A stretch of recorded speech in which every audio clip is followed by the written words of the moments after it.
Hi readers, it's Miss Roberts here again to talk to you about nonfiction books. In yesterday's lesson, I taught you how to break apart a book into different sections. And today I want to teach you that after a reader reads a section, we stop and think to ourselves, what is that section mostly about? Or we think about the main idea of the section that we read. So there are some clues that we can use as readers to figure out what the main idea is. So let's go over that first. So this is a chart that teaches us about those clues. So here it just tells us or reminds us that the main idea is what the section is mostly about. A main idea sentence is just like one or two sentences. So these are the clues that readers can use to figure out the main idea. So the first thing we can do is look at the title or the heading. We can look at the pictures. We can look for words that repeat. And finally, we can reread the first and last sentence. So in doing and using these clues, that'll help us figure out the main idea of each section. So I want to show you a couple of ways that I did that using our book, What If You Had Animal Feet? So remember, in yesterday's lesson, I already broke apart this book, so I already know the sections. So now what I'm going to show you is how to figure out the main idea of some of those sections. So our first section in this book was about the eastern gray kangaroo. So let me read it to you first. It says, an eastern gray kangaroo's hind feet are super big.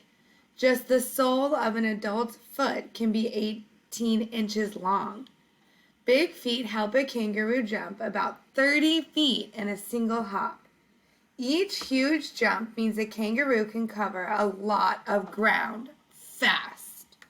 Okay, well, let me go back to my clues chart to help me here. So I know that my heading says Eastern Gray Kangaroo. That's a big clue as to what this main idea is going to be about. It'll be something to do with the kangaroo. My picture here shows a kangaroo jumping. It's kind of in the air there. This zoomed in picture down here shows the kangaroo's foot. Words that repeat, well, I read a lot of words that were like big, super big, long, huge jump, big feet. And finally, the first and last sentence. Well, the first sentence was teaching me that their hind feet are super big. And the last sentence says, each huge jump means a kangaroo can cover a lot of ground fast. So I have my main idea sentence after kind of going back over those clues, and this is what the main idea is. The main idea is kangaroos have big feet, so they can jump far. So that was what this was all about here.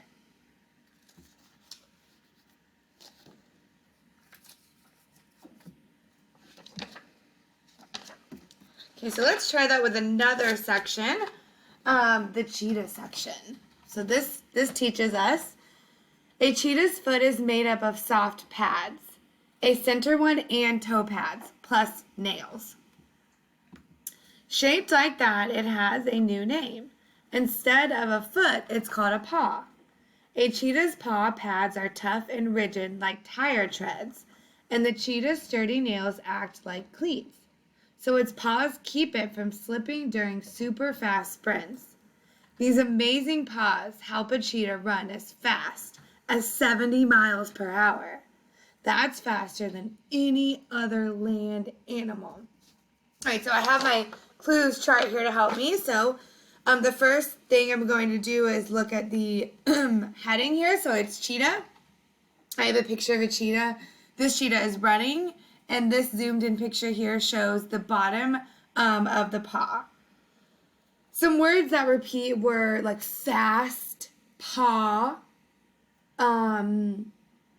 sprints, and the first and last sentence taught me that a cheetah's foot is made up of soft pads and that it's faster than any other land animal. So thinking about my clues, kind of going back over what I just read in this section, I know the main idea is Cheetah's paws help them run faster than any other land animal. So that would be my main idea sentence for this section. So in today's activity, you guys are going to do the same thing. So you're going to read the sections you broke apart yesterday and think about what the main idea of those sections are. So remember to use these clues. This chart is in the weekly lesson plans for you to help you. So again, what I did was I just read the section and went over each one of these clues to help me figure out my main idea sentence. Remember, your main idea sentence is just a sentence or two, and again, it's what the section is mostly about.